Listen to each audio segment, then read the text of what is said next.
საღამომშვიდობისა ძვირფასო მეგობრებო, მოგესალმებით ყველას. დაფიქსირდეს ავაერთი ვინმე.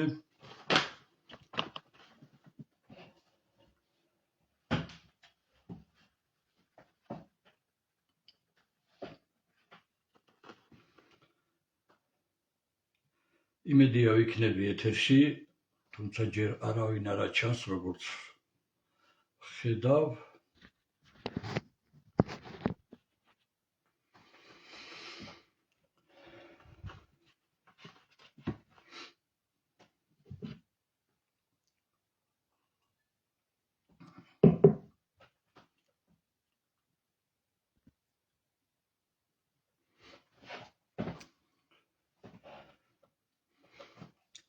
საღამომშვიდობისა ძვირფასო მეგობრებო, მოკლედ როგორც მოგეხსენებათ 30 მარტს 14 საათზე ქართველთა დიდი გაერთიანება აწყობს შეკრებას მეტრო დელისთან პროფკავშირების კულტურის ცენტრის დარბაზში. ეს არის გვერდით, მეტრო დელისის გვერდით, სულ რაღაც 15-20 ნაბიჯი უნდა იქამდე. გვერდით მარჯვნივ ამოდიხართ თუ არა, მარჯვნივ იქვია. ეს არის 1000 კაციანი დარბაზი, რაც ყველაზე შესაძლებელი იყო ამ ეტაპზე, ჩვენი შესაძლებლობებიდან ვფიქრობ საკმარისია, უფრო მეტიც დავეტევით, თუ საჭირო იქნება. ძალიან ბევრი მითქმა-მოთქმა გამოიწვია მეგობრებო და დღეს ახლა მე ჩემთან ერთად არ იმყოფებიან საინიციატივო ჯგუფის წევრები, ამიტომ პირადად გაერთიანების სახელით ვერ გავაკეთებ ამ წუთში განცხადებებს, თუმცა ჩემს პირად პოზიციას დავაფიქსირებ.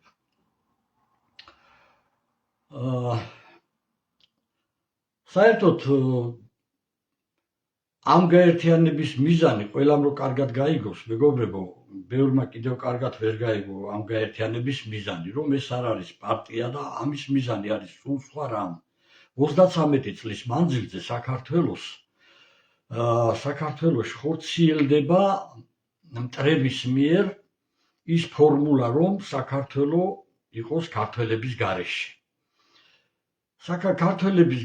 ქართველები განდევნილი იყოს ქვეყნიდან, დაიყვანონ იმ დაბალ ნიშნულზე, რომ ამ ქვეყნის მართვის უფლებები მას აღარ ქონდეს ქართველებს. თქვენ უყურებთ ამას 3000 წელზე მეტი უკვე, თუ თანდათან იძულებული როგორ გახადეს და როგორ ტოვებს ქართველი ხალხი მუდმივად სამშობლოს და უყურებთ თქვენ ასევე მიგრაციას უცხო ქვეყნებიდან რაღაცა, რა ვიცი, აი აბსოლუტური უკონტროლო მიგრაციაა და თუ ჩვენ მომაკვდავი ერებში ვეწერეთ, რომ სადღაც 2050 წლისთვის ისეთი სწრაფი ტემპებით მიდის, რომ 2032 წელს არის უკვე ჩანიშნული 2032 წლისთვის გაეროს მონაცემით, რომ საქართველო არის მომაკვდავი ერი. სულ რაღაც 7 წელიწადში და ალბათ 7 წელიც არ დასჭირდება.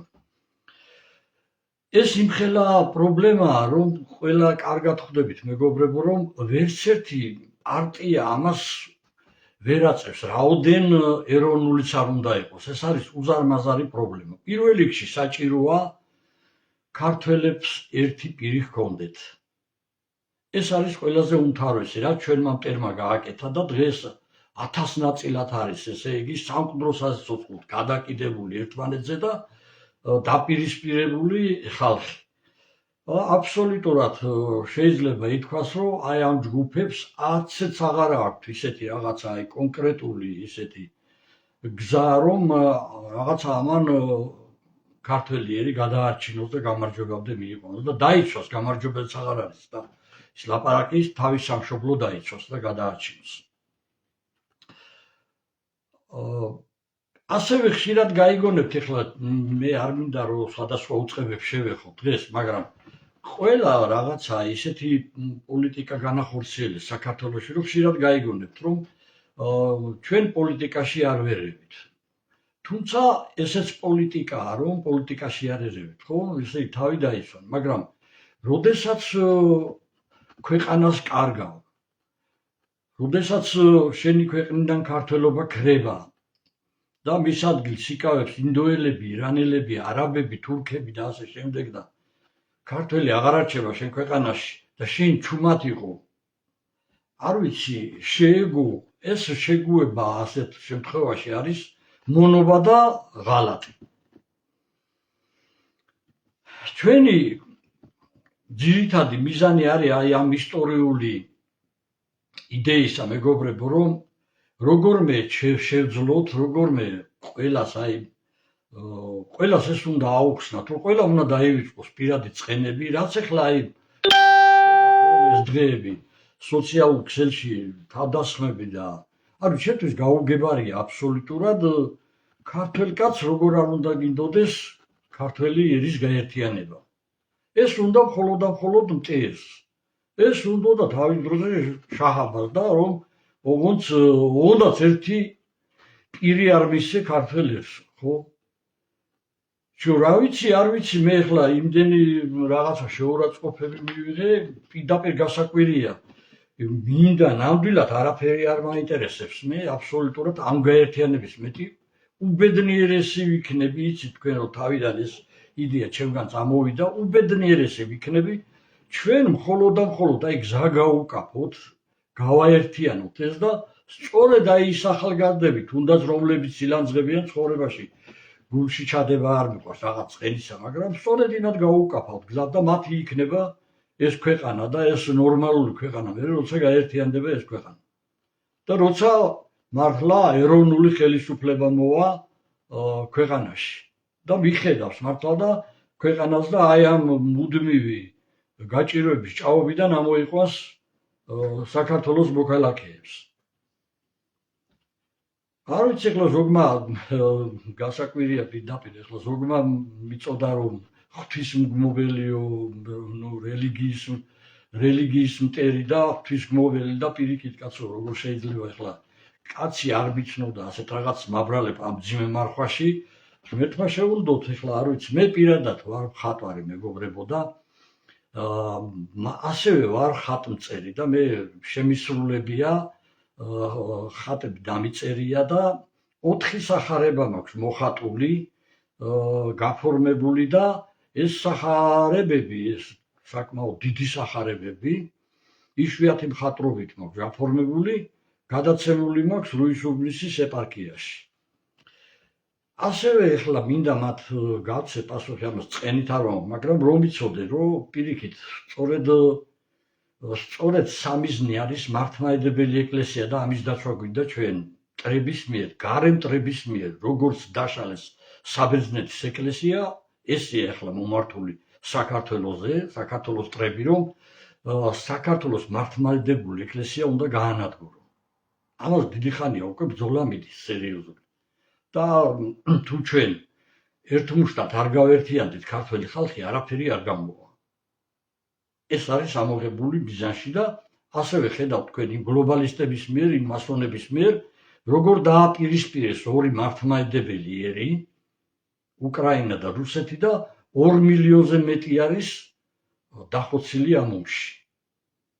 ესენი არიან პირდაპირ მართლმადიდებლების მტერი. ახლა სერბეთშიც უნდა თავურიონ და ხედავთ თქვენ ყველგან რა ხდება, ხო, ამ ქრისტიანულ მართლმადიდებელ სახელმწიფოებში. მე როდესაც მიწოდებთ, რა ვიცი ახლა ეკლესიის და რელიგიის მგმობელს ერთ ვიტყვი კიდევ და მათ გავცემ კიდევ პასუხს და ვეტყვი რომ კომუნისტური რეჟიმის პერიოდში, როდესაც ეკლესიები დაკეტილი იყო, ჩემს მიერაა ამოქმედებული ცნობილი ყინწვისის წმინდა ნიკოლოზის ტაძარი. 7-8 თვე მოუნდი აი ამ ყველაფერს და ბოლოს მოსკოვის ნებართვა იყო, მაშინ ჯერ კიდევ კომუნისტური რეჟიმი იყო ათეისტური. 7-8 თვე დასჭირდა იმას, რომ საბუთები მოსვლოდა და შემდეგ მის ამოქმედებაზე ბატონის ვიადგამსახურდიაც მოვიწვიე და ის ჯერ კიდევ არ იყო ხელისუფლებაში მოსული. აი იმ დროს, როდესაც დაკეტილი იყო მართლა ტაძრები და რამოდენიმე ეკლესია იყო. მიდიოდა წირვალოცვე. აი მაშინ ვიბრძოდი მე ეკლესიის აღორძინებისთვის, ეკლესიის ამოქმედებისთვის. აი ამ ტაძარში მაშინ უნიკალური ფრესკები რომ არის, იცით თქვენ, ყინწვისის წმინდა ნიკოლოზის ეს ფრესკა რომ არის იქ. და კიდევ იქ არის ბევრი თამარის, გიორგის და ლაშას ფრესკები, ასევე ზაზაფანას კერტელის, აი იქ ადიოდნენ ძალოვანი სტრუქტურების წარმომადგენლები იმ პერიოდში და სამიზნეებს, ეგრეთ წოდებულ მიშენიებს კიდევდნენ და შიგ ტაძარში ერთმანეთს ეჯიბრებოდნენ სროლაში. აი ესეთი დროს ვიცავ ჩვენ ეკლესიას და თუ ვიღაცამ შემოაბრუნა ეკლესიისკენ ხალხი მასიურად, სწორედ ეროვნულმა მოძრაობამ და ჩვენ პერიოდში მოხდა ეს 89-90-იან წლებში. ეს მინდა რომ იცოდეთ უბრალოდ. მე ახლა ვუყურებდი ასევე რამდენიმე შეხვედრაც ჰქონდა იქაც ახსენეს და გაკვირვებული ვარ კაცო, ქართველს ესე რატო ჭამს ახლა განსაკუთრებული ორკესტრირებული შეტევები მიიტანეს ემიგრანტზე ერმილე ნემსაძეზე. ამ კაცმა მე არ ვიცი ესე როგორ შეიძლება რავი ადამიანმა დაკარგოს რაღაცა მიმტევებლობა, სიყვარული ერთმანეთისადმი. კაცი სამშობლოსთვის იბრძოდა, ომში იყო, ყველა მისიაში იყო, პატრიოტი ადამიანია და ნაცვლად იმისა, რომ იმაზე ცდილობდეს ხელისუფლება, რომ სამშობლოში დააბრუნო. ამ კაცო ესეთი უმძიმესი დემოგრაფიული მდგომარეობა რო არის, იქითვე ბზვით ესეთ ხალხს. როგორ შეიძლება მეგობრებო, ეს არ არის პატრიოტიზმი, რომ შენს ქართველს მოძმეს ესე ექცეოდე, მით უმეტეს ესეთ გულიან ქართველს, რომელსაც სამშობლო მთელი სული და გულით უყვარს. ესე როგორ გადარჩებით ჩვენ, მე არ მესმის ეს. მე აბსოლუტურად აი ნებისმიერ შეუნდობ, ვინც მე შეურაცხყოფა მომაყენა კაცო, მაგაზე კი არ არის, საერთოდ არ მეწყინება. ის ახალგაზრდები გონზე მოვლენ ერთ დროს მიხვდებიან, რომ პირიქით ჩვენ აბსოლუტურად სწორ გზას ვადგივარ და ის რაც მტერმა დაგვიშავა, ეს უნდა გამოვასწოროთ და ყველა ქართველმა ერთმანეთის გული უნდა იპოვოს და ერთმანეთს არ უნდა შეუტიოთ, თორე აქ სულ ცოტაა, აი 5-6 წელიწადში ჩვენ ქართველი კი აღარ გვეყოლება აქ საბრძოლული. მოგიწევთ მე ირანელებთან, ჩინელებთან, ინდოელებთან, თურქებთან ბრძოლა და ხედავთ თქვენ თურქულ საფრთხეს რამხელა საფრთხეა და ამ დროს 24 საათი ერთმანეთს ავჭამთ, რა ქვია იმაზე, სოციალურ ქსელში. მე ძალიან აი პირველი რაც არის გამოსასწორებელი, ვიფასო მეგობრებო, ეს გაერთიანება იმისთვის კეთდება, რომ ერთმანეთის სიყვარულით უნდა გავერთიანდეთ და არავინ არ იქნება აქ დამარცხებული. თუ კი ჩვენ ქართველიერი გავერთიანდებით და მივართ გამარჯვებამდე, იქ ყველა იქნება გამარჯვებული. აქ არ არის ლაპარაკი, როდესაც მე ქართველებს ვამბობ, იქ გულისხმობ მე ყველა საქართველოს მოქალაქეს, ვინც აქ დაიბადა, გაიზარდა და ეთნიკურად ქართველი არ არის, მაგრამ მთელი სული და გულით უყვარს და თავის სამშობლოდ თვლის საქართველოს. ყველა იქნება ასეთი საქართველოს მოქალაქე, ბედნიერი ამ ქვეყანაში, თუ ჩვენ ყველა ერთად დავდგებით, გავერთიანდებით და ამ ქვეყნისთვის ვიშრომებთ. ხო, ეხლა ასევე შეურაცხყოფა მიაყენეს კიდევ იქით არსენიძეს, ჭელიძეს, არ შეიძლება მეგობრებო ესე. ეს ბიჭები ახლა ყველა შეიძლება რაღაცა თავისებური ადამიანს, მე შეიძლება შეცდომა მომივიდეს, ყველა შეიძლება შეცდომა მოვიდეს, მაგრამ ამ კაცმა ჭელიძემ ყველას გვახსოვს, რომ პირველი ამან გაილაშქრა, როდესაც დაიცვა იდენტობა და ქართველი ხალხი ერის ღირსება, როდესაც LGBT პრაიდის ჩატარება უნდათ 2006 წელს და შემდეგ დაიჭირეს და 3 წელიწად ნახევარი ისდა ციხეში და მზის სინათლე არ ვნახია. ჩვენ არ აქვს საქართველოს დასაკარგი შვილები და ეს ახალგაზრდები ყველა უნდა ჩადგნენ სამშობლო სამსახურში. მაგრამ კიდევ ვიმეორებ, ძალიან სიფრთხილე გვმართებს ახლა, ეს არ არის პარტია, რასაც ჩვენ ვაკეთებთ. ეს არის გაერთიანება და აქ ჯერობით ყველაფერი უნდა გადაწყდეს 30-ის შემდეგ ისე რომ ყველაფერი იყოს დალაგებული ეტაპობრივად. თუ რა დროს რა უნდა განვახორციელოთ და ჯერჯერობით ჩვენ აქ ვერ ჩამოვწერთ დოქტრინებს რა უნდა იყოს, იმიტომ რომ ეს უკვე პარტია იქნება მაშინ და ჩვენ პარტიას არ ვაკეთებთ ჯერჯერობით. ჩვენ უნდა გავაკეთოთ თანდათან ეტაპობრივად ის საქმეები, რომელიც საბოლოო გამარჯვებამდე მიიღოს ამ გაერთიანებას. მანამდე არის ძალიან სერიოზული შრომა გასაწევი, ძალიან დიდი ბრძოლა მოგვიწევს და ყოველ ნაბიჯზე ჩვენ მოგვიწევს ასევე უმნიშვნელოვანესი პრობლემებზე გამოსვლა და გაპროტესტება, რომ სახელმწიფოს გადავადგმევინოთ ნაბიჯი. ეს რომ გავაკეთოთ, ამას ჭირდება ძალა და ერთობა. თუნდაც ის რომ ასეთი უმძიმესი დემოგრაფიული მდგომარეობაა ქვეყანაში და ვინც საქართველოში ბრუნდება მცირე ნაწილი ქართველები, რომლებიც აქ დაიბადნენ და აქ გაიზარდნენ, აბსოლუტურად უპირობოდ უნდა უბრუნებდნენ მოქალაქეობას და აქ რაღაცა გამოცდებს უტარებენ და 100-დან 95% მოქალაქეობას არ აძლევენ და ამ დროს ეხლა არ მინდა ჩამოთვალო, ძალიან ბევრ შეეშინდება, იმდენ უცხოელზეა გაცემული ბინადრობის მოწმობები და ეს არის მიზანმიმართული ღალატი ქვეყნის წინააღმდეგ. ეს არის, ეს სტატისტიკა, ვინც ჩახედავს, ეს არის ქვეყნის წინააღმდეგ მიმართული ღალატი, მეგობრებო. მე არ მინდა ეხლა ემოციებით რაღაცა ვისაუბრო, გამოვიდე რაღაცებზე. დღეს ჩვენ გვაქვს ძალიან ცივი გონებით უნდა მიუდგეთ ყველაფერი ამ საკითხებს. კიდევ ერთხელ ვამბობ, პირველი მეუწვდი იმათ ხელს, ვინც გვიპირისპირდება, კი ბატონო, მაგრამ როდესაც გონიათ, რომ მართლმადიდებლობას იცავთ და აქეთ აყენებთ ხალხს, ამ უმძიმეს მარხვის პერიოდში, ეს არ არის მეგობრებო მართლმადიდებლობა, ცილის წამება ასეთ მძიმე მარხვაში. პირიქით, ყველამ თავი უნდა შეიკავოს და შეიყვაროს თავის მოყვასი. ჩვენ ძალიან დიდი იმედი გვაქვს 30 მარტის, იმიტომ რომ უზარმაზარი გამოხმაურება არ ველოდეთ ჩვენ ამ ხელა გამოხმაურებასაც. როგორც ჩანს, მართლაც ქართველ ხალხს მოსწყურდა ერთობა, რომ ამ მუდმივი დაჩაგრული გაუსაძლისი მდგომარეობიდან ერთხელ და სამუდამოდ ამოვიდეს და მოიცილოს მართლაც ის თაღლითური რეჟიმი, რომელმაც ამ 33 წლის მანძილზე მიწასთან გაასწორა ქვეყანა და სრული გაუმწარა მთელ ქართველ ხალხს. აბსოლუტურად, რა ვიცი, ეს დაგსაქსულობა ხო არის და ოჯახები გაყოფილი, ზოგი ცოლი ემიგრაციაში, ზოგი საქმარია ემიგრაციაში, ზოგი საშვილია ემიგრაციაში. ყველა ვართ ესე გათითოებული და გაყოფილები, მეგობრებო. ესეთი ცხოვრება, ეს არ არის ნორმალური მდგომარეობა. სწორედ ამისთვის ჩვენ ვიკისრეთ იმ 4 კაცმა ისტორიული მისია, ჯერჯერობით 4 ვართ, ვინც ინიციატორები ვართ, მაგრამ ეს გაერთიანება შემდეგში იქნება ყველასი, აბსოლუტურად ყველასი,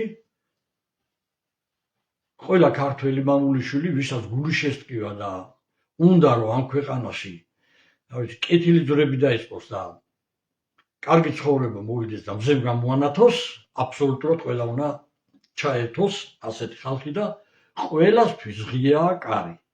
მაგრამ ამ გაერთიანებაში კიდევ ვიმეორებთ, ვერ მივიღებთ ისეთ ხალხს, ვისაც ქართველი ხალხის სისხლში აქვს ხელები გასწრილი და ვინც მონაწილეობდა სახელმწიფო გადატრიალებაში. ესეთი დამნაშავეები და ისინი, ვისაც ქართველი ხალხის სისხლში აქვს გასწრილი ხელი, ამ გაერთიანებაში ვერ იქნებიან. დანარჩენისთვის აბსოლუტურად ყველასთვის ღია კარი, ოღონდ ჩვენ შეთანხმებით ერთი გზით უნდა ვიაროთ. სწორი გზით, ერთმანეთთან შეთანხმებით. ამას არ გადაწყვიტავს ჭაბუკაშვილი მარტო, ამას არ გადაწყვიტავს გიორხელიძე მარტო და ზაქარია და გივლა.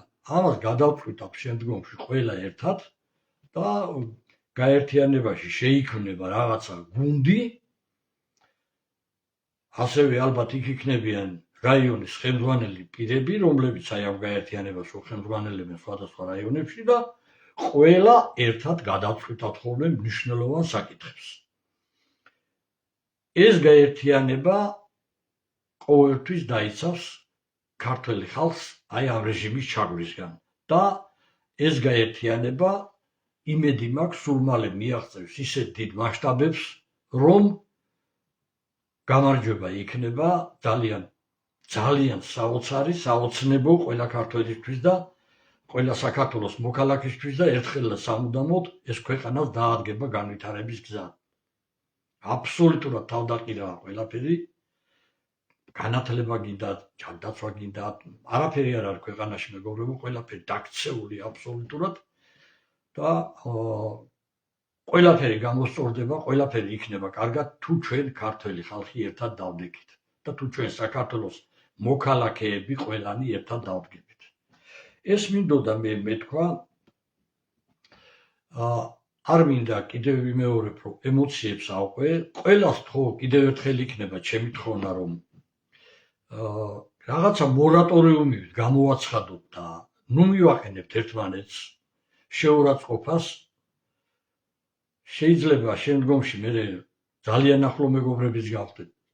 აი ისინი, ვინც ერთმანეთს ვეკამათებით და ერთმანეთს თვალებში წესირათაც ვეღარ შევხედოთ. არ იქნება ეს კარგი, ეს არ მიგვიყვანს ტაძრამდე, ჩვენ უნდა ყველამ ერთმანეთს ვაპატიოთ, რადგან ყველაზე ძვირფასი დღეს სამშობლო არის განსაცდელში. აი ეს არის ჩემი თხოვნა მეგობრებო, პირადად ჩემგან პატივისცემისმეც ვერაფერს გაიგებთ სოციალურ ქსელშიც და თქვენგანაც იგივეს მოვითხოვ მთელი გონიერებით მივუდგეთ ამ საკითხს. ეს არ არის კიდევ ვიმეორებ პარტია, ეს არის ერთადერთი გზა იმისა, რომ გადავარჩენოთ ქართული სახელმწიფო. აი ეს არის ჩემი თხოვნა მეგობრებო, თხოვთ რომ გააზიაროთ, გულთან მიიტანოთ ყველამ, კარგად დაწონოთ და დღეიდან დავასრულოთ ერთმანეთის ლანძღვა გინება და ერთმანეთს პატივი ვცეთ. ჩვენს მეტი ჩვენი პატრონი აღარავინ იქნება სულ მალე მეგობრებო და საძებნელი გვექნება, აი თითით საცეცებელი იქნება, როგორც ამას მერაბ კოსტავ ამბობდა ქართველი კაცი. ეს მინდოდა მეთქვა მეგობრებო, ღმერთი იყოს ჩვენი ფარველი. გელოდებით 30 მარს 14 საათზე, ჩვენ ნამდვილად არ ვიცით ეხლა რამდენი ადამიანი მოვა იქ, მაგრამ თუ ბევრი ადამიანი იქნება, აუცილებლად გვექნება გამაძლიერებელიც, რომ თუ დარბაზში ვერ დავეტევით, თავიდან ალბათ მოგვიწევს სადღაც 1:09 საათი 40 წუთი საინფორმაციო მიტინგი ჩავატაროთ იქ, რომ აუხსნათ იმ ხალხს და პატივიცეთ თუ ვინმე გარეთ დარჩება. შემდეგში უკვე გადავინაცვლებთ დარბაზში. თუ ყველა დავეტევით, ძალიან კარგი. და იქვე მოხდება შემდეგ უკვე ჩვენი აი ამ გაერთიანების სურვილთა რეგისტრაცია, გავაკეთებთ ერთიან ქსელს და დავიწყებთ უკვე მოქმედებას, პირდაპირ მოქმედებებზე გადავართ უკვე ჩვენ, რომ ხალხმა უკვე პირდაპირ დაინახოს შედეგი, სერიოზული შედეგი უკვე აი ამ დიდი ეროვნული გაერთიანებისა და ამ ძალისა. ღმერთი იყოს ჩვენი ფარველი, დიდხანს არ შეგაწყენთ მეგობრებო და იმედია რომ ყველა დაუფიქრდებით, დავწონით ჩვენ ყოველ კომენტარს და ერთმანეთს შეურაცხყოფას აღარ მივაყენებთ. მადლობთ ყურადღებისთვის, ღმერთი იყოს ჩვენი ფარველი. კარგად ბრძანდებოდეთ.